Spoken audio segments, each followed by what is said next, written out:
All right, how are you doing? I'm good. How are you? Good, good. This is Josh McGee. He teaches fifth grade at Brumby Elementary. And I sent him some questions and asked him to answer honestly. So first question was, or statement, I wasn't a fan, but now I am. So when we first started the process, it got brought up to us, I think, at a staff meeting that we were going to start looking into the STEM process and what that meant. And it seemed like a lot. It seemed like a lot of work on top of everything else that we're having to do, on top of keeping data for kids. I had a special ed class at the time and all of the IEP meetings that happened. So I really wasn't looking forward to it because I thought that it was going to require a big change in what I was doing in my classroom. And so basically that first year you were kind of had some anxiety towards STEM. I did. Before I really learned what it was, when I just heard it, when you first start hearing about it, you think that it's going to be all of these different things that you're having to add into what you're doing right now. And I just started thinking about at what point in the day is this going to fit? When are we going to be able to fit these time slots in? When are we going to be able to cover all of these standards that we already have to do, plus add in these STEM standards? Okay, and now you are a fan. I am a fan. Once I really started looking at it and seeing what the STEM standards called for, I realized that we were already doing a lot of it. A lot of things that we were doing just in our everyday classroom activities had STEM components, and we could add one or two things, and it was a great STEM lesson. We weren't having to recreate anything because we had done a lot of things. In my classroom, we used a lot of technology, and so I was very glad to be able to use more technology and incorporate those into the lessons and then turn those regular lessons into STEM lessons very easily. What was your turning point for incorporating STEM?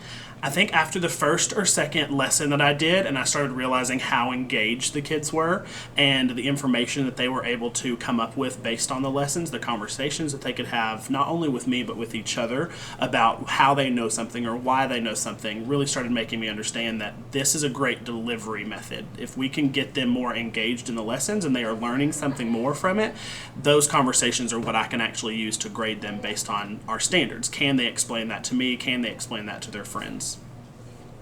So, tell me, a lot of schools that go for STEM certification are either doing whole school or STEM certified program. It's kind of unique that Brumby is a Title I school and going for STEM certification. Mm-hmm. So tell me, why do you think that might be important? I think it's really important because of the group of kids we have here. Our kids are exposed to so many things outside of the school building that they probably shouldn't be exposed to. And so they're bringing so much baggage into our classrooms every day, based on what their living situation is or what happened last night at home. And so a lot of them come to school already defeated, and they feel like they're coming to school and it's something they have to do and it's hard and they don't want to do it. And STEM has given us the opportunity to make learning fun again. It's given us the opportunity to give them experiences that they wouldn't have received if they had gone to another Title I school that's not looking at these STEM standards. And so I really think that the kids enjoy it, and they enjoy coming to school, and they get so excited when they know that we're building up to something and we're starting a process and it's going to turn into this great STEM activity that they're going to be able to share at home and share with their friends. So I just think it's a good way for them to experience things that other kids may get to experience outside of school that our kids don't have the opportunity to. So when we first started, we just did the 4 STEM days. Now we're past year 3. We've got our COB certification, working towards advanced ed and then state. Do you see yourself and your grade level incorporating more STEM lessons from the first year to now? And are you looking at your units differently? We are. We've actually had some great conversations. Now that we're in year 3, we started off, I think that our lessons were pretty basic. We just started getting our feet wet, filling out the STEM process and understanding what we needed to do. And now that we've done quite a few activities, we're able to start going into those original lessons, and they're not bad lessons.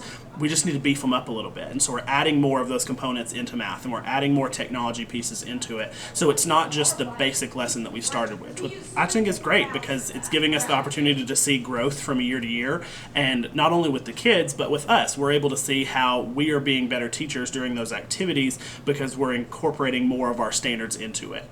I know that our grade level has had conversations because at the beginning of it, it was hard. It was really hard because it was something that we started doing as just a one-day thing. And, in order to give up an entire day of your instruction, that takes some time to wrap your brain around it, and it changes your schedule, and you have to figure out how you're still going to incorporate everything into it. But once we started realizing how engaged the kids were and how much fun they're having, we started thinking, well, how can we do more of this? How can we incorporate more of this fun activity into our everyday classroom so that it's not just this one day a quarter that we're doing a STEM activity? Do you feel like you see results in your classroom based off of the STEM lessons that you teach? Are they carrying over the information and applying it into like what you're doing every day? I think that they are, especially the conversational skills. Like, we have taught them during our STEM activities that they have to communicate with each other and they have to be able to talk to each other about what they're feeling and what they're learning. And so even if we're doing an activity and they're just in math groups, the conversations that they're having with each other at our tables are better. They're more substantial than what they were before. Okay, and if you have any advice to give to anybody who's just starting STEM, maybe a Title I school that's kind of looking at this, or somebody who's brand new to it and doesn't know anything, what would you say? I would say go and look at some of your projects that you're doing, some of the projects you've done in the past. A lot of them probably already have a lot of STEM components already in them. And so go through the projects you've already done, start picking out which of those components are STEM and which of those components with one or two minor tweaks you could turn into a STEM project, and start there. That way you're more comfortable, you already know the lesson, you're ready to teach it. And then as you start going through it, you'll start realizing how easy it is to teach a lesson and just add in one or two components that would make it a STEM project. That's great advice. Thank you so much. Appreciate it. Thank you.